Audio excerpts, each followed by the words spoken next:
Je vais vous parler donc de la problématique requin. C'est un problème qui touche la Réunion. Est-ce qu'il y en a qui en ont jamais entendu parler ici?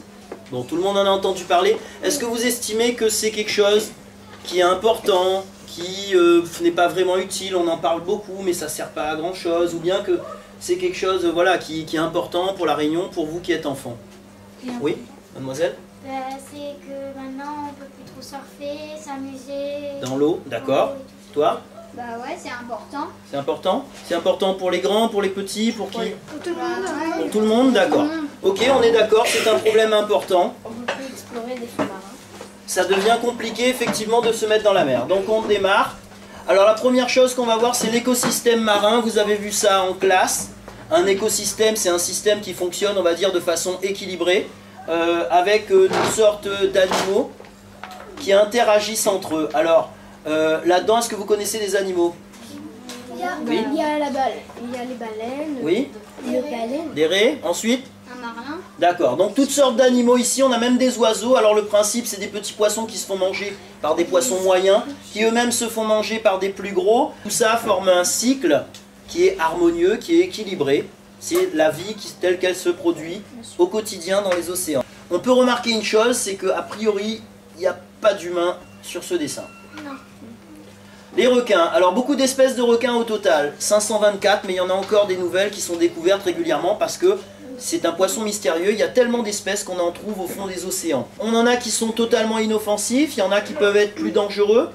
Dans la famille des requins, on a aussi des raies, on a aussi des chimères, c'est un poisson un peu bizarre qui vit au fond de l'eau, vous verrez sûrement jamais, et qui a un nez un petit peu bizarre. On a donc des requins qui vivent au fond de l'océan, ils ne vivent que au fond de l'océan, comme les chimères ou certaines espèces de requins plus classiques.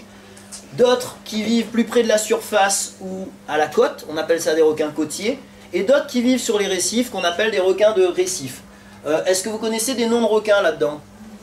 Toi? Le requin blanc. Requin blanc? Requin baleine, requin tigre. Ça vous intéresse les requins? Vous connaissez quand même? Je vois que beaucoup connaissent. Alors, ce qui est important de comprendre là-dessus, ça ce sont les requins de l'océan Indien, donc proches de la Réunion, c'est qu'en fait, il y a requins et requins. Il y en a des petits, il y en a des gros. Il y en a des inoffensifs ou il y en a des dangereux. Il y a des petits requins, je suis allé dans un aquarium, on peut les caresser, mais je ne vous conseille pas de caresser un bulldog par exemple. Hein. Ce ne sera pas la même chose. Alors, l'alimentation des requins. Ils ont toutes sortes d'alimentation, les requins. Il y en a qui se nourrissent de viande hein, ou de poissons. Et il y en a qui peuvent se nourrir de petits animaux microscopiques. Alors ça, ce sont des petites crevettes, on appelle ça du krill. Le plancton, ce sont, alors celui-là il n'est pas très gentil, mais là sinon on a, vous le connaissez celui-là, un prédateur. Alors qu'est-ce qu'un prédateur? Quelqu'un peut me donner une définition qui n'a pas parlé, toi? Vas-y. Moi? Oui. Un prédateur, c'est quelqu'un qui mange les autres. Qui mange les autres. Alors c'est quoi la... Qui mange sa proie. Sa proie, d'accord, mais c'est quoi la caractéristique du prédateur? Eh ben il chasse. Il chasse, donc il tue un animal qui est vivant. C'est un organisme qui met à mort des proies pour s'en nourrir ou pour alimenter sa progéniture. C'est quoi la progéniture? C'est vous, par exemple, pour les grands. Un charognard. Un charognard, c'est un animal qui se nourrit de charogne, c'est-à-dire d'un animal qui est... déjà tué. Voilà, déjà mort. Une proie. Alors ça peut être tout petit, là on voit une petite souris avec un hibou. Ça peut être de la même taille, là c'est une hermine avec un lapin. Ça peut être aussi, ils peuvent se manger aussi parfois entre eux. Là c'est bon, un faucon, donc il mange un autre oiseau, donc c'est pas exactement la même espèce, mais c'est pas forcément quelque chose de petit. Alors, deux questions maintenant. Est-ce que selon vous, l'homme est un prédateur, un charognard, une proie? Une proie. Une proie? D'accord. Donne-moi des exemples. Ben, si tu as... On tue le poisson. Non, alors tu as inversé. Quelqu'un d'autre, vas-y. Prédateur. C'est un prédateur. Pourquoi c'est un prédateur? Parce qu'il met à mort ses proies. D'accord. Vous avez déjà vu mettre à mort un animal? Oui. Levez le doigt à ceux qui ont déjà vu. Bon, la majorité. Quel animal? Qui a déjà vu un poulet ou un canard? D'accord, beaucoup. D'accord. C'est joli, c'est pas joli? C'est pas joli. Qui c'est qui a déjà vu des animaux plus gros, un cabri ou un cochon? Tout ça. Alors le cochon, moi ça m'avait traumatisé quand j'étais petit. Ouais, bon, vous pouvez baisser les doigts. Ça m'avait un peu traumatisé parce qu'il y a beaucoup de cris, de sang. C'est pas très joli. Alors, sachez que tout ça, la société, les gens aiment de moins en moins les voir. Vous, souvent, quand vous allez dans le supermarché, vous voyez un morceau de poisson qui est tout propre, tout blanc, ou un morceau de viande qui est tout propre, tout blanc. Enfin, tout rouge, pardon. Et ça, on aime de moins en moins le voir. Donc tout ce qui concerne les abattoirs, la mise à mort des animaux, c'est mis de très loin de la vue des gens, d'accord? C'est mis dans des endroits qui sont un petit peu cachés, un peu tabous. Parce que les animaux rentrent vivants et après ils sortent en petits morceaux carrés. Et ce qui se passe à l'intérieur, donc ça fait... Voilà, mais malheureusement, l'homme est un animal qui a besoin de tuer d'autres animaux pour se nourrir. Donc c'est des choses telles qu'elles se passent quotidiennement. Il y a des personnes qui ne mangent pas de viande du tout, ou de poisson. Est-ce qu'il y en a parmi vous qui ne mangent pas de viande ou de poisson? Personne?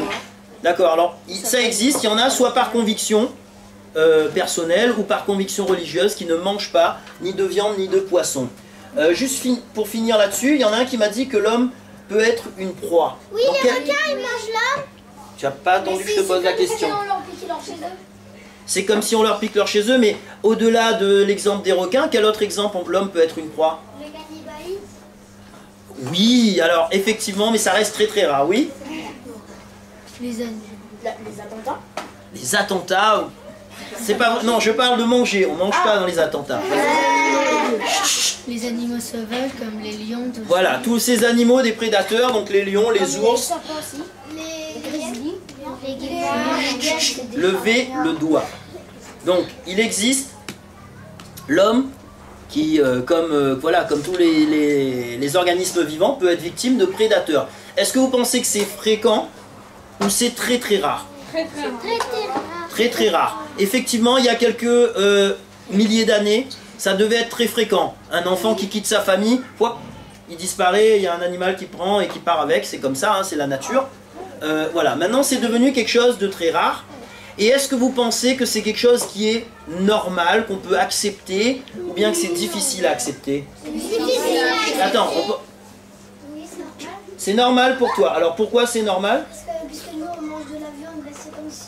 Parce que les autres aussi, ils ont besoin de se nourrir. D'accord. Toi? C'est peut-être normal pour certaines personnes, mais par exemple, si elle faisait partie de la famille, elle va trouver que ce n'est pas normal. La famille, les amis, les proches, les gens qui connaissent, effectivement.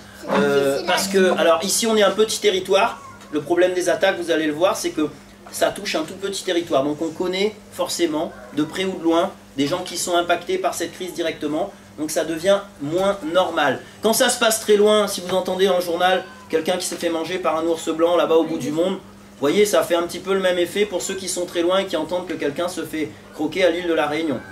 Ils s'en fichent, ça ne les touche pas. Par contre, si vous êtes ici et que ça vous concerne vous ou des gens que vous connaissez, c'est pas la même chose. Donc, et la prévention des risques requins, eh ben, ça entre aussi quelque part dans ce cadre-là parce que ce n'est pas normal. On ne peut peut-être pas accepter comme ça d'avoir des attaques très régulièrement.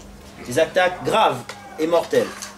Alors le rôle des requins. Le requin, depuis une vingtaine d'années, les biologistes ont identifié plusieurs rôles importants pour les requins dans l'écosystème. Rappelez-vous, on a vu ça au début. Quelqu'un peut me donner un des rôles des requins? Toi?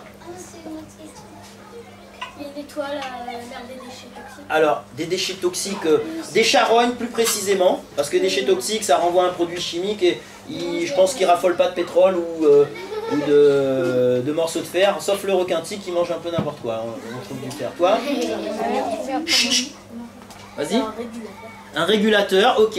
Donc, le premier mot qui est sorti, c'est nettoyeur. Effectivement, un requin comme le requin bulldog, par exemple, il est en grande partie charognard aussi. Il a une caractéristique, c'est de nager très près du fond et il va récupérer des carcasses d'animaux morts, des restes, des déchets qui peuvent être au fond de l'eau. D'où l'intérêt aussi de ne pas trop jeter ces déchets à la mer parce que ça peut causer, ça peut les attirer ou les maintenir sur place. Les pêcheurs, quand ils pêchent le requin bulldog, d'ailleurs, ils mettent toujours l'appât, soit posé sur le sable, soit légèrement décollé du fond de l'eau, parce que c'est là où passe ce requin en particulier, alors que d'autres requins vont vivre plutôt à la surface et être moins attachés à des fonds proches des côtes, comme ça. Alors on a vu aussi que c'est un régulateur. Il va permettre, si jamais il y a trop de poissons ou d'animaux d'une espèce, eh ben de limiter la croissance de cette espèce, et donc de maintenir l'équilibre. Et il a aussi un autre rôle qui est important. Il a aussi un autre rôle qui est important, c'est que il est garant de la bonne santé génétique des espèces. Alors l'homme est un animal spécial, un animal sociable. Quand des gens ont des problèmes de santé, on les soigne et on s'en occupe. Dans la nature, c'est la loi du plus fort. Ceux qui ont des problèmes de santé ou qui n'ont pas les mêmes aptitudes que les autres à la naissance, eh ben, vont courir moins vite, vont nager moins vite. Et c'est eux que les prédateurs vont attraper en premier, dans la savane ou dans l'eau. Si vous avez un groupe de tortues, le requin va attaquer en priorité celle qui va nager le moins vite, qui est blessée ou qui a une malformation. Et donc du coup, ça va permettre de maintenir que les animaux les plus forts, et quand ils vont se reproduire, ils vont donner naissance à des animaux qui vont être toujours forts. Ça évite, on va dire, des dérives ou comment dire, ça maintient la bonne qualité donc, de cette espèce. Donc voilà, on dit qu'ils sont les garants de la bonne santé des écosystèmes d'une façon générale, donc un rôle très important des requins. Mais le requin, c'est un poisson comme les autres, sans arrêt, qui se pêche et se mange partout dans le monde. Ben oui, les fish and chips par exemple, c'est fait très souvent à base de requins. Si vous allez en Angleterre, dans les pays anglo-saxons, vous avez vu ça peut-être en anglais, c'est des bonnes croquettes de poisson avec des frites. Les ailes de raie, est-ce qu'il y en a qui ont déjà mangé des ailes de raie dans la classe? De la raie? Que la maîtresse, c'est tout toi? T'en as déjà mangé? C'était bon? Oui. Oui? Tu avoues? D'accord. Qui a déjà mangé toi aussi? Qui a déjà mangé du requin dans la classe? Levez le doigt, n'ayez pas honte. Hein. Ok, bon, plus de la moitié largement, c'est à peu près pareil dans toutes les classes. C'est un poisson. Ici, à l'île de la Réunion, on peut le manger en steak ou en massalé. Et dans les Mascareignes, aux Seychelles, on peut le manger en chutney. D'accord. Le grand intérêt du requin, parce que c'est un poisson comme tous les autres, il s'en pêche dans le monde, tout comme on pêche des thons, des espadons, toutes sortes de poissons pour l'alimentation humaine. L'intérêt du requin, vous savez, c'est quoi? C'est qu'il n'a pas d'arête. Et comme il n'a pas d'arête, il est très apprécié pour les collectivités, c'est-à-dire pour nourrir des grands ensembles de personnes, et notamment les enfants. Parce que, comme il n'y a pas d'arête, vous ne risquez pas de vous étouffer avec une arête. Il y a d'autres usages du requin. Quand on mange la chair, alors il peut y avoir aussi une utilisation, par exemple, du foie pour fabriquer des produits de beauté. Chaque année, la France importe 3400 tonnes d'extraits de requin pour fabriquer des rouges à lèvres, du maquillage, des choses comme ça. Et de la baleine aussi, parfois, oui. Donc 3400 tonnes qui sont importées. Ça rentre dans la composition de pas mal de produits en médecine aussi. Après, les dents peuvent servir en bijouterie ou les peaux pour des tambours. Ou aussi, là on voit, une pochette d'iPad en peau de requin. Alors ça sert parce que c'est un cuir très solide et qui est très joli. Vous voyez, vous avez vu l'extrait de la peau là. Quand c'est poli, et ça a un aspect un petit peu nacré avec des petits points de toutes les couleurs. Donc c'est un cuir qui est très cher, qui est recherché. Mais par contre, écoutez bien, d'une façon générale, on considère que toutes ces utilisations-là ne sont pas forcément, comment dire, bonnes, parce que ça peut conduire à une menace sur l'espèce. Alors par exemple, effectivement, imaginez-vous, qu'est-ce qui se passerait si demain, tout le monde voulait une pochette en peau de requin? Il y aurait beaucoup de requins qui seraient pêchés, il y en aurait plus beaucoup. Voilà, donc, et peut-être aussi que des gens tueraient le requin que pour la peau. Ce qui ne serait pas forcément une bonne chose. Parce que quand on tue un animal, le but c'est de l'utiliser au maximum. On mange la chair, on utilise la peau comme faisaient les hommes préhistoriques. Quelque part, ils se vêtissaient avec la peau, ils faisaient des outils avec les os. Vous voyez là, les os peuvent être servis ici, enfin le cartilage, il va servir aussi. On a le foie qui est énorme, qui peut servir aussi. Donc c'est ce qu'on appelle une utilisation complète, une utilisation durable, entre guillemets, parce qu'il n'y a rien qui est jeté. Donc vous avez bien compris que si on tue un animal que pour une partie de son corps, ce n'est pas bien. Alors, effectivement, du coup, le requin se retrouve être un poisson menacé, d'une façon générale, c'est ce qu'on dit, dans le monde. Ça, c'est la pêche en Europe, la pêche industrielle. Ça, c'est une pêche traditionnelle, à Madagascar, par exemple. Ça, c'est du séchage d'ailerons, dans des pays en Asie notamment. Je vais vous poser une question maintenant. Quel est, selon vous, le pays qui pêche le plus de requins? Hong Kong? Hein? En Chine? Le Japon? Le Japon. Donc vous avez tous en tête une idée de pays asiatiques. Maintenant on regarde la carte. Quels sont les pays qui pêchent? L'Inde, un gros pays, c'est le premier, numéro 1. Enfin non, numéro 2, pardon, l'Inde. Le Sri Lanka. Les États-Unis, l'Argentine, le Brésil, l'Espagne, 3e pays pêcheur de requins. Effectivement, on a la France aussi, 20 000 tonnes de requins sont pêchés par la France chaque année, soit l'équivalent de 5 millions de requins qui sont pêchés, mangés et utilisés à toutes sortes d'usages. Donc, et qu'est-ce qu'on remarque? Ce sont en fait des pays un peu partout qui pêchent, mais au final, ces poissons finissent à Hong Kong et en Chine. Parce que c'est ces pays-là, vous voyez, la Chine ne pêche pas de requins, ou quasiment pas. Ce sont ces pays-là qui finalement mangent le requin, parce qu'ils vont dans le supermarché ou ailleurs, on leur propose des ailerons de requin. Donc quelque part, cette pratique de tuer les requins que pour leurs ailerons, qui existe sur la planète, malheureusement, c'est une pratique condamnable et qui fait l'objet de mesures de répression. Et ben, cette pratique-là, finalement, c'est pas forcément les pays asiatiques qui la font, mais ce sont d'autres pays. Qu'est-ce qui est plus condamnable selon vous? Ceux qui tuent les poissons, par exemple pour avoir les ailerons, ou ceux qui vont les manger en bout de course? Ce qui les tue. Ceux qui les tuent, effectivement, c'est quand même, ça pose une question, d'accord? Parce que souvent on attaque les Asiatiques, mais quelque part, on peut se poser la question aussi, quand on sait que la France en pêche, on peut se poser la question de notre propre rôle là-dessus. Alors les actions pour protéger les requins sont à 2 niveaux. Sont au niveau des pays qui pêchent. Alors par exemple pour l'Europe, depuis 2013, on n'a plus le droit de débarquer les requins sans leurs nageoires, pour éviter que le pêcheur arrive au port qu'avec des nageoires et lui permettant de rejeter les requins ailleurs. Donc là on oblige le requin à être débarqué comme ça entier. D'accord? Et il y a aussi toute une campagne de presse qui se mène depuis des années dans les pays asiatiques pour leur demander de manger moins d'ailerons, moins de soupe de requin. Parce que comme ça vaut cher, et ben ça peut inciter des gens peu scrupuleux à aller en tuer pour leur en fournir. Donc voilà la réalité. Est-ce que d'après vous, d'après cette carte, l'île de la Réunion, elle pêche beaucoup de requins? D'accord, hein, on est d'accord. Alors ici, depuis février 2015, comme je vous ai dit, l'écosystème il a besoin d'être équilibré. On a des règles qui sont apparues pour protéger les requins de récif. Ces 5 espèces de requins sont protégées dorénavant parce qu'on estime qu'il n'y en a plus assez et qu'il serait bien qu'il y en ait plus pour la bonne santé de l'écosystème. Maintenant, on va voir comment les espèces sont protégées sur la planète. Ça, c'est l'UICN, l'Union internationale pour la conservation de la nature.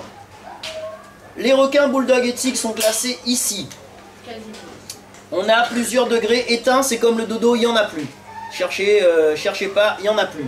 Menacé, c'est qu'il nécessite une protection et il y a des règles de protection pour ces animaux. Par exemple, le loup est une espèce menacée. Ici, quasi menacé. Ça veut dire que, bon, il faut commencer peut-être à se poser la question. Ici, préoccupation mineure. Selon vous, est-ce que les bulldogs et les tigres sont des espèces menacées? Levez le doigt. Ben, pas vraiment. Pas vraiment. Pas tellement. Effectivement, ce ne sont pas des espèces qui sont menacées. Elles ne bénéficient d'aucune mesure de protection. D'accord?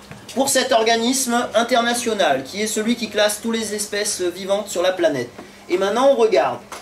Ça, c'est la carte du même organisme, l'UICN. Voilà leur logo ici, c'est la liste rouge. C'est la liste qui détermine le statut de protection des espèces. Ça, c'est partout en jaune, les pourtours, là où se trouve le bulldog sur la planète. Ok? Qu'est-ce que vous remarquez sur cette carte? Mademoiselle. Sur la Réunion, sur Madagascar. Alors, la Réunion est où? Elle est là? Ah si, on voit tout petit. On voit si, un tout petit point là. Tu vois du bulldog là? Si, il y a des bulldogs. Non, il est dans le canal du Mozambique, mais il n'y en a pas ici sur la côte est, et il n'y en a pas à l'île de la Réunion, ni à Maurice, ni au Mascareigne. C'est bizarre quand même. Alors, vous voyez, il y a un organisme. Il classe les espèces, d'accord?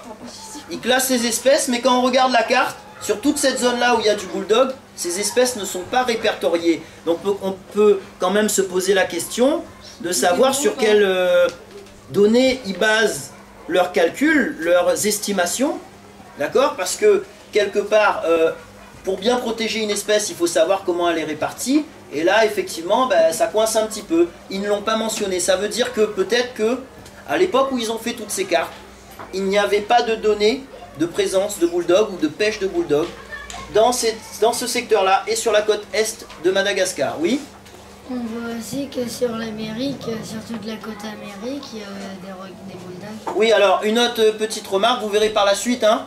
Vous voyez comment ce poisson est réparti partout. C'est l'endroit peut-être là où il y a le plus d'habitants sur la planète, surtout cette zone-là qui représente la moitié de la planète. Hein. Et vous savez que ce petit point ici, eh ben déjà rien que pour 2015, on a eu 2 morts et il n'y en a eu que 6 sur la planète.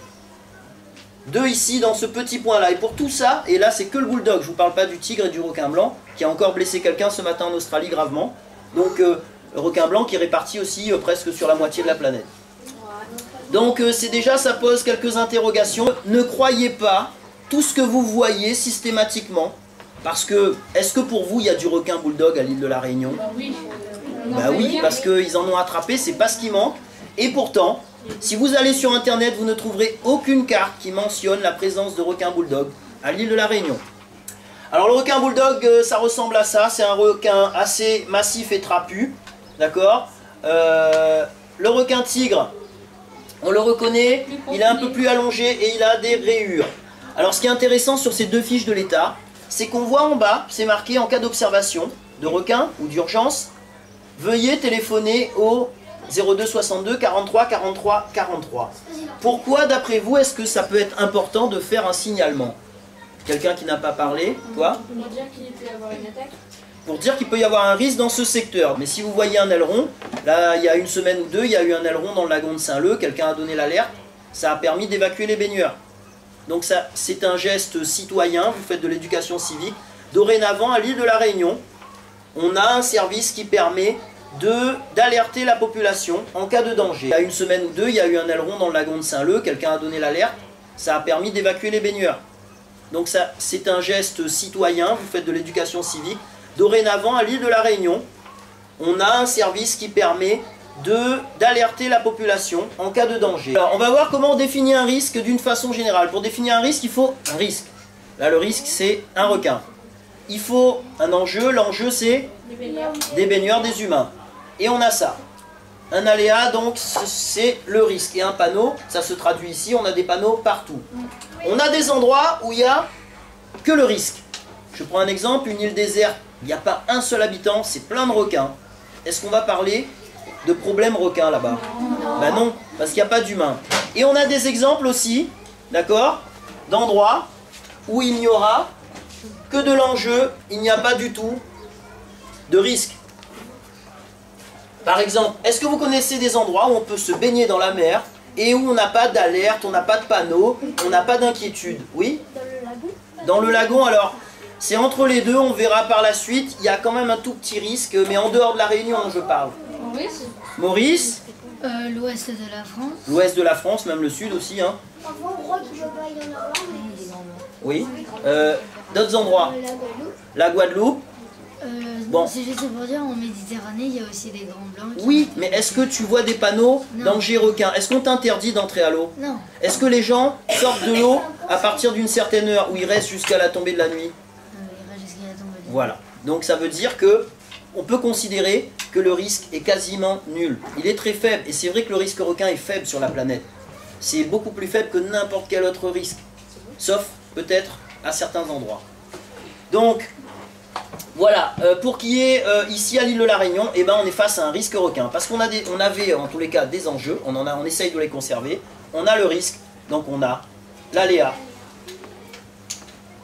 Alors les attaques de requins, vous en avez tous entendu parler, malheureusement.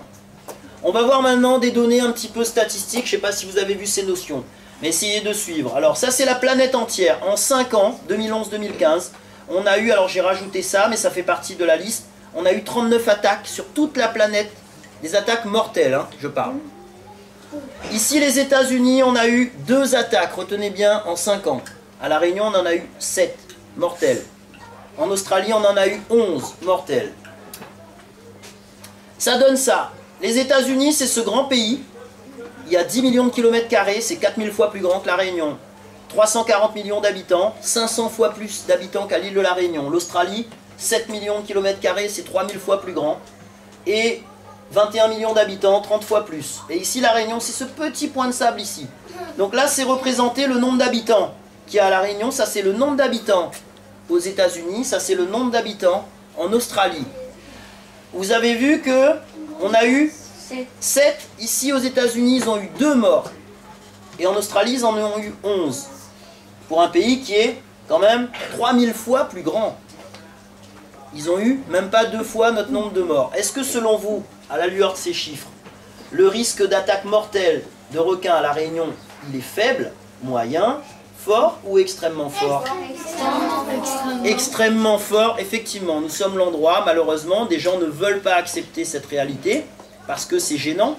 Accepter d'être un endroit le plus dangereux de la planète, ça nécessite de prendre des mesures. Ça nécessite d'essayer de sécuriser. Et ça, il y a des gens qui ne veulent pas l'accepter, mais c'est la réalité des chiffres. Et la réalité des comparaisons statistiques, surtout que les États-Unis, il y a du grand blanc, beaucoup, sur la Californie, en Floride et tout, et l'Australie, pareil. Donc, et je vous dis bien, la différence, c'est ça, ce sont les attaques mortelles. Regardez ici le nombre d'attaques totales, si on compare par exemple avec les États-Unis. Vous voyez le nombre d'attaques aux États-Unis, chaque année, ils en ont eu 200. Mais ils n'ont eu que 2 morts. Ce qui fait que les gens, ils disent, mais il y a tout le temps des attaques. Moi, je vois plein de gens, ils me disent, mais il faut arrêter de parler des attaques de requins. Tout le temps, il y en a aux États-Unis, j'entends ça à la télé. Très peu. Très peu. Bon, alors, sur ce site-là, c'est le site américain qui gère les attaques. Il a compté, lui, il y en a eu un petit peu plus que ça, mais lui compte vraiment que des attaques quand il y a toutes les preuves possibles et imaginables. Mais la comparaison, elle est avec les mêmes critères sur les autres pays. Donc, c'est fiable par rapport à ça. Et c'est lui qui fait référence, c'est le Shark International 5, c'est le Muséum d'Histoire Naturelle de Floride. Donc, c'est pour vous dire que vous voyez, ici à La Réunion, quand il y a une attaque, c'est très souvent très grave ou mortel. Là-bas, quand ils ont des attaques, c'est pas très grave, la plupart du temps. Et il y en a beaucoup, donc ils n'ont pas besoin de mettre en place de politique de réduction du risque. Alors que nous, ici, c'est quand même inquiétant. Alors, on va voir maintenant 2 exemples de croyances populaires. Une première croyance, on dit c'est un événement qui ne concerne que des surfeurs imprudents. Et la deuxième, c'est parce qu'il y a plus de monde dans l'eau. Là par exemple, vous voyez, c'est un spot surpeuplé. Et là ici, il y a vraiment effectivement beaucoup plus de monde dans l'eau. Est-ce qu'à La Réunion, ces images-là, elles s'appliquent ici? Non. Est-ce qu'il y a du monde dans l'eau ici? L'océan est interdit depuis 2 ans, donc ce n'est pas notre cas. Alors la première assertion, c'est de dire, une assertion c'est une vérité qui est présentée en tant que telle et non contestable, c'est de dire que c'est un événement rare qui ne concerne que des surfeurs imprudents. Donc quand on regarde ici, un baigneur en Polynésie, cette année ça, hein, depuis le 1er janvier 2015, un baigneur en Polynésie, un plongeur en Égypte, un baigneur et un surfeur sur notre petit grain de sable ici déjà, et un baigneur en Nouvelle-Calédonie et un surfeur en Australie. Il n'y a eu que 6 morts sur la planète, il n'y a eu que 2 surfeurs. Donc ce n'est pas vrai de dire que ça ne concerne que des surfeurs. Et ici je prends un autre exemple, on a eu 3 embarcations qui ont été attaquées en l'espace de 4 années de crise. D'accord, on en a eu une ici derrière la digue en juillet 2011, un kayak qui s'est fait couper en 2 en octobre 2011, et un bateau qui s'est fait attaquer, qui a cassé son moteur avec un gros requin tigre en février 2015, à l'étang salé. Donc c'est pas vrai de dire que ça ne concerne que les surfeurs. Ici maintenant il y en a qui disent c'est parce qu'il y a plus de monde dans l'eau. C'est vrai qu'on avait au moins 10 à 30 000 personnes dans l'eau à l'île de la Réunion, il y a quelques années de ça, avant la crise requin. Maintenant, il n'y a quasiment plus personne. Vous voyez les plages, comme l'ont connu peut-être vos maîtresses, Boucan-Canotte, Saint-Gilles-les-Bains, c'était noir de monde quand nous on avait votre âge. Maintenant c'est plutôt comme ça. Et pourtant, on a toujours beaucoup de morts. Alors maintenant les activités nautiques, on va parler un petit peu de ça. Vous connaissez toutes les activités nautiques, il y en a plein, je les ai énumérées là-dessus. Est-ce que vous aimez les activités nautiques? Oui. D'accord, tout le monde. Alors, il y a un an, on allait à la plage. Les CM2, ils allaient à la plage, on allait tous. Mais je sais, mais toutes les écoles c'est pareil, vous en êtes désormais privés en tous les cas d'un certain type d'activité nautique. On va voir ça. Il y en a qui utilisent des moteurs, par exemple la bouée tractée, le ski nautique. Il y en a qui utilisent la force du pratiquant. Donc alors on peut ramer en paddle ou en kayak. Il y en a qui utilisent le vent, les vagues, le courant. Après, où peuvent-elles se pratiquer? Il y a 3 endroits où on peut s'amuser dans l'eau. On a soit sur les plans d'eau douce, on en a très peu à l'île de la Réunion, soit en structure artificielle. Ça c'est la piscine à vagues de l'étang salé. Bon, c'est pas fantastique, c'était, j'y suis allé avec mes enfants d'ailleurs. Ça soit en piscine ou soit ça c'est Aquanor. Qui est déjà allé à Aquanor? Waouh! La moitié de la classe, vous trouvez ça comment? Bien sûr. Super, d'accord. Ok. Et sur la mer, on a Soit vous pouvez pratiquer ici, Le lagon. en dehors du lagon, là où il y a des vagues et c'est le seul endroit où on peut faire du surf, soit à l'intérieur du lagon. Mais on remarque une caractéristique. Non, c'est que c'est très peu profond. Ça pose quand même un problème parce qu'il y a des îles qui est déjà allé à Mayotte ou aux Seychelles ou à Rodrigue, bon, la moitié de la classe. Là-bas, le lagon peut faire jusqu'à 10 km de large et il peut faire jusqu'à 70 mètres de profondeur. Donc vous pouvez faire, il y a même des baleines dans le lagon. Vous imaginez, nous, si on avait une baleine, elle se serait brossée sur le corail depuis longtemps. Donc il y a des activités qui ne peuvent se pratiquer que en mer. On ne peut pas faire de surf dans le lagon. On peut difficilement en faire dans des structures artificielles. Et ni en lac non plus, c'est pas possible. Alors, ici à La Réunion, l'océan est un lieu principal disponible pour les activités nautiques. Parmi ces activités, il y en a qui utilisent des énergies naturelles et il y en a qui utilisent des énergies fossiles. Quelles sont, selon vous, celles qui ont le moins d'impact sur la nature? Toi? L'énergie naturelle. D'accord. Et pourtant, à l'île de La Réunion, maintenant, on a supprimé une grande partie des activités qui utilisaient l'énergie naturelle et on nous demande de faire de plus en plus d'activités comme ceci. Et c'est même une recommandation du Grenelle de la mer. C'était un grand texte qui dit ce qu'il faut faire dans la mer pour vous préserver à vous, les enfants, le meilleur avenir dans le cadre du développement durable, et qui dit encourager les sports nautiques soutenables au plan environnemental. Donc ici, ce n'est pas vraiment le cas. Et en plus, on a un autre problème, c'est que notre lagon, c'est pas un vrai lagon. Il s'appelle une dépression d'arrière-récif, c'est-à-dire que c'est un lagon très jeune, où il y a beaucoup de petits habitats, et qui a une caractéristique, c'est qu'il est très peu profond. À marée basse, ça donne ça. Donc, en concentrant toutes les activités nautiques dans le lagon maintenant, parce que vous ne pouvez plus faire de voile en plein océan, vous faites de la voile ici, à trou d'eau. Mais le problème, c'est que la coque du bateau va abîmer du corail, les pagaies vont abîmer le corail, vont peut-être blesser des petits poissons. Le lagon est un lieu de reproduction et de vie pour toutes ces petites espèces. Et on a de plus en plus de monde dans le lagon, et donc de plus en plus de crème solaire. Ça pose un problème. Est-ce que notre lagon, peut-être que vous, quand vous serez grand, le lagon, il en restera plus grand-chose parce que tout le monde sera dedans puisqu'on ne peut plus aller dans la mer. Après, concernant les activités nautiques, le surf, plus précisément. Ça, c'était ce qui se passait à La Réunion avant, c'est fini. Vous voyez, on peut surfer dans de l'eau translucide, torse nu. Et tous les champions sont partis en France. Et maintenant, ils surfent plutôt dans ces conditions-là. De l'eau, vous avez vu en Atlantique, elle n'est pas très... Souvent, elle n'est pas belle, l'eau. Elle est marron. Et il faut être en combinaison. Qu'est-ce qui est plus sympa, d'après vous? Ça ou ça? Vous êtes sûr? Et pourquoi est-ce qu'ils vont tous là, alors tous nos champions? Il n'y en a pas de requins. D'accord, on est bien d'accord. Ils vont survivre ici. Pour survivre, tu as raison. Alors ça, c'était notre patrimoine, ce que j'appelle notre patrimoine nautique. Ici, vous savez que l'île de La Réunion a fait rêver pendant des années tous les surfeurs de la planète parce qu'on a une concentration de vagues exceptionnelle avec Saint-Leu qui est classé parmi, je crois, 14e plus belle vague du monde. Et on a surtout des vagues tout le temps. Et c'était quelque chose qui a attiré énormément de monde à l'époque de vos maîtresses aussi, quand on était jeunes. Il y avait des compétitions tout le temps, ou peut-être un petit peu plus âgées, elles pourront vous en parler. Il y avait des grands championnats, il y avait Kelly Slater, tous les champions y venaient. Un championnat du monde. Voilà, il y en a eu plein. Mais maintenant, c'est fini. Il n'y a même plus de compétition pour simplement faire concourir les enfants. Alors on avait, ça c'était la dernière compétition qu'il y avait eu. C'était une compétition junior. Ça c'est un grand champion réunionnais, Jérémy Flores, qui a gagné des grandes compétitions. Maxime Husneau qui est champion du monde. Et donc, autour de notre île, qui est une île à vent, on a aussi des conditions exceptionnelles pour le vent. C'est-à-dire que tous les sports de vent, avant, il y avait beaucoup de monde qui faisait de la planche à voile à Saint-Denis, par exemple. Et ils ont arrêté parce qu'il y a eu des attaques. Et maintenant, tous ceux qui faisaient du kitesurf, par exemple, en dehors du lagon, viennent de plus en plus dans le lagon. Et ça rajoute encore du monde parce que le kitesurf peut aussi présenter un risque d'attaque de requins. Donc, il y a des enjeux derrière tout ça. Maintenir l'océan ou pas. Il y a des enjeux sociaux, c'est-à-dire est-ce que vous avez envie de vivre dans une île où on peut s'amuser dans la mer. Des enjeux économiques, parce qu'on fait perdre beaucoup de touristes à l'île de La Réunion. On a perdu 70 000 touristes, dont 50 000 directement dus à la crise requin. Et peut-être que vous-même, vos parents, des amis vivent de l'activité économique qui pourrait y avoir. Et ça pose un problème pour La Réunion parce qu'on a besoin quand même d'être une île qui attire les gens et pas une île qui leur fait peur. Voici donc pourquoi l'État met en place un programme de réduction du risque qui comprend aussi bien la pêche de quelques requins dangereux qui s'approcheraient trop près des plages populaires, des systèmes de surveillance, des systèmes innovants, électromagnétiques, tout ce que vous voulez, des vigies sous l'eau, des caméras immergées. Alors ici on a la pratique du surf et pour la baignade, des systèmes avec des filets. C'est-à-dire que ici maintenant on ne peut plus que croiser les doigts et espérer avoir quelques petits endroits qui seront ultra sécurisés où vous pourrez peut-être aller vous entasser pour vous baigner.